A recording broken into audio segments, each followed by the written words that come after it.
L'art de la gratification différée semer la force qui vainque l'urgence. Il existe un vide subtil, presque imperceptible, qui s'installe chez celui qui vit à la merci du « je veux tout de suite », même quand tout semble à portée de main. Le fond de la poitrine continue d'échoir, la sensation de manque, comme si le présent n'était jamais suffisant pour combler l'espace des attentes. Vous ressentez un serrement à l'estomac en notant que le simple fait d'attendre est devenu un inconfort constant et chaque petite victoire s'échappe sans qu'il reste le temps de la savourer. Cette blessure silencieuse corrode la motivation et obscurcit l'espoir, car le désir de gratification instantanée s'accroche au cœur comme du sable qui insiste à enfouir les graines avant qu'elles ne fleurissent. Sénèque peindrait ce tableau avec les couleurs de la tragédie gâchée, comparant l'appétit immédiat au geste de cueillir toutes les graines d'un arbre et de mourir sans jouir de ses fruits. Chaque graine avalée avant l'heure est la promesse d'un verger qui ne germera jamais, rappelant que la vraie récolte exige patience, exige soin, exige l'abandon au temps. Et dans ce délai se forge le caractère résistant, celui qui ne se laisse pas emporter par la précipitation, mais s'ancre dans la confiance que la croissance profonde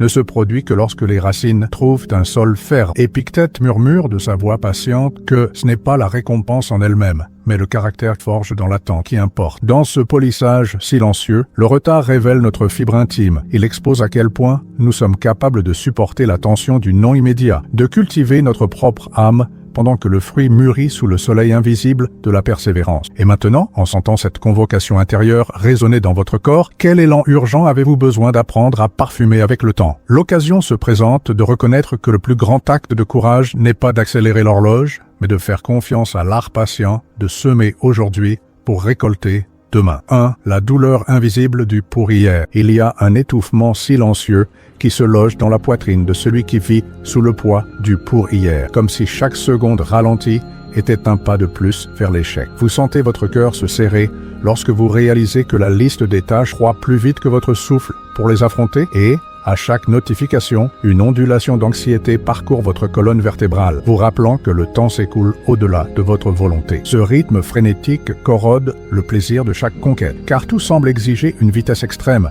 pulvérisant le sentiment d'accomplissement avant même qu'il ne prenne forme. Au centre de ce tourbillon réside l'épuisement caché. Muscles tendus, yeux qui brûlent sous le poids des heures sans repos. Esprit qui hésite à se réveiller car demain frappe déjà à la porte, exigeant des réponses immédiates. C'est comme courir sur un tapis roulant sans fin, désirant atteindre un endroit, alors que le sol lui-même insiste à tourner sans arrêt. Et, dans ce cycle d'efforts ininterrompus, l'âme perd le rythme, oublie le son doux de sa propre respiration et se convainc que la valeur n'existe que dans le résultat instantané, sans réaliser que ce même résultat n'acquiert de sens que lorsqu'il est savouré calmement. Derrière l'urgence effrénée, palpite un désir profond de but, une aspiration qui va au-delà de la simple exécution des tâches, un appel à sentir que chaque effort n'est pas seulement un tic-tac qui s'efface, mais la construction de quelque chose de plus grand. Cette soif de sens révèle que, lorsque nous sommes engloutis par la hâte, nous laissons échapper des opportunités d'apprentissage, des moments de connexion et la croissance même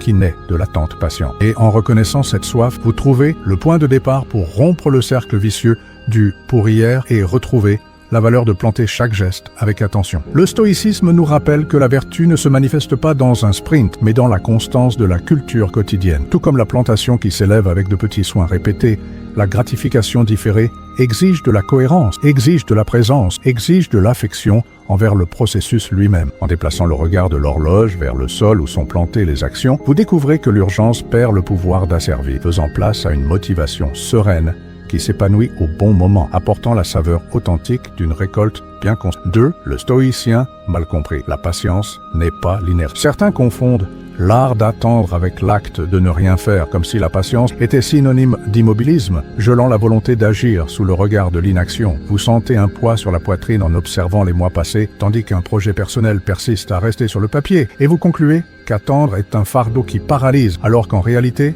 la vertu du stoïcisme s'épanouit dans le soin quotidien apporté aux petites actions. Sénèque avertirait que la vertu ne fleurit pas dans le sol fertile des promesses, mais dans la constance du soin quotidien, car ce sont les gouttes réunies jour après jour qui arrosent la croissance, et non l'enthousiasme soudain qui se dissipe au moindre souffle du vent. Au rythme de cet enseignement, reconnaître que la patience n'est pas abandonner l'impulsion, mais la rediriger en gestes quotidiens apporte du soulagement au cœur fatigué. Chaque petit pas, un paragraphe écrit, un exercice pratique répété, Une conversation sincère entamée porte en lui la force de la constante, brisant le mythe selon lequel attendre signifie abandonner. En cultivant la discipline de nourrir votre objectif avec de petites graines d'action, vous apprenez que la patience est un mouvement serein, vibrant à la surface tranquille de l'attente. Et dans cet équilibre entre l'impulsion et le repos, vous découvrez une nouvelle façon de prospérer, non pas au sommet de la précipitation, mais au rythme calme du progrès continu. La patience cesse d'être un obstacle pour devenir la douce bande-son qui accompagne chaque étape du chemin, vous rappelant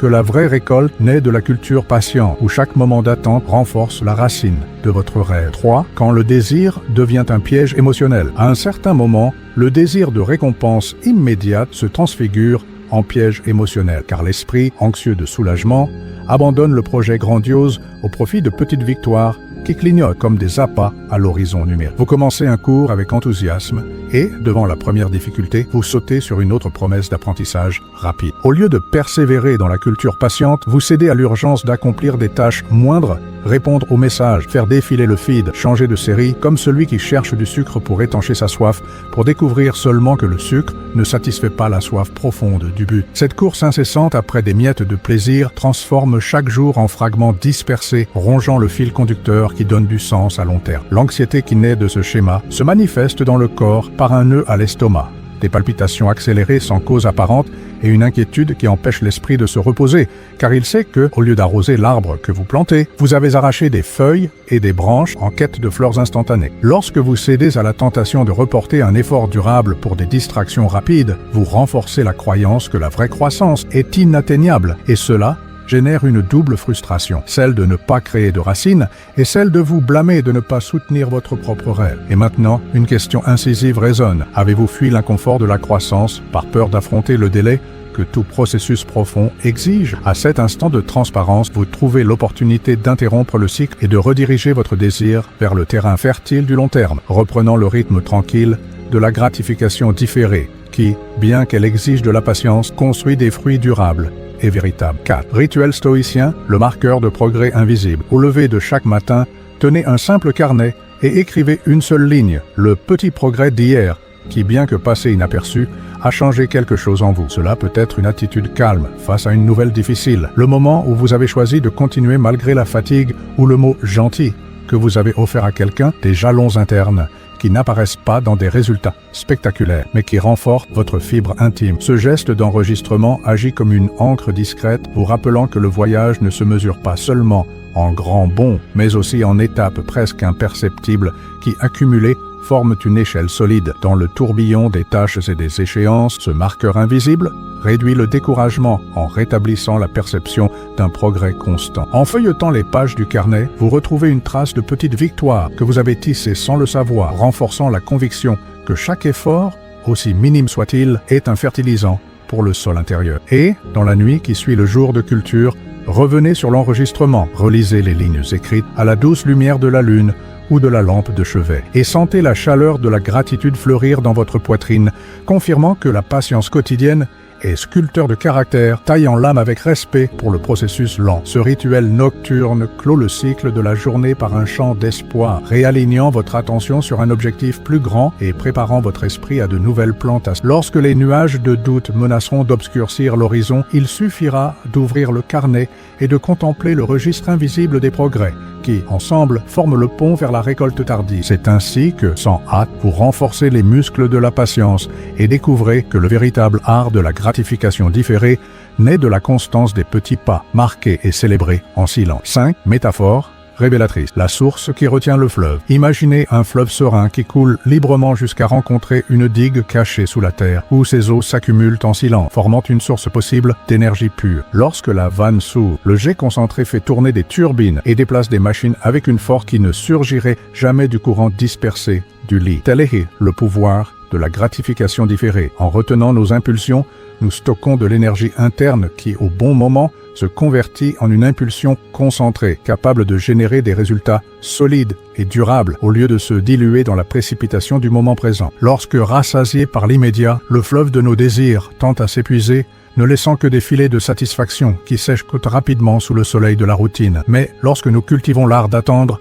nous érigeons des barrages internes, de petits réservoirs de discipline et de concentration, qui contiennent le flux de l'anxiété et transforment chaque goutte de volonté en une précieuse réserve pour l'avenir. En reconnaissant ce processus, vous réalisez que la gratification tardive n'est pas une privation, mais un investissement dans le volume d'énergie qui restera disponible lorsque cela sera vraiment nécessaire. Et maintenant, avec le son doux de cette métaphore résonnant dans votre poitrine, surgit la question décisive: quel réservoir interne pouvez-vous commencer à construire aujourd'hui pour que demain, votre jet d'effort se libère avec la force concentrée d'un fleuve endigué? Récoltez la vertu du temps. Sénèque nous rappelle que ce n'est pas la fuite du temps, mais l'honneur des saisons de l'esprit qui nous fait fructifier. Et cette leçon résonne comme un chant doux qui traverse votre âme, vous rappelant que chaque moment d'attente est un sol fertile pour l'épanouissement de la patience. Lorsque vous embrassez la gratification différée, vous cessez d'être l'otage de l'impulsion immédiate et devenez le jardinier de votre propre vertu, arrosant les graines du caractère jusqu'à ce qu'elles deviennent de forts arbres capables de porter des fruits abondants. Marc Aurèle, dans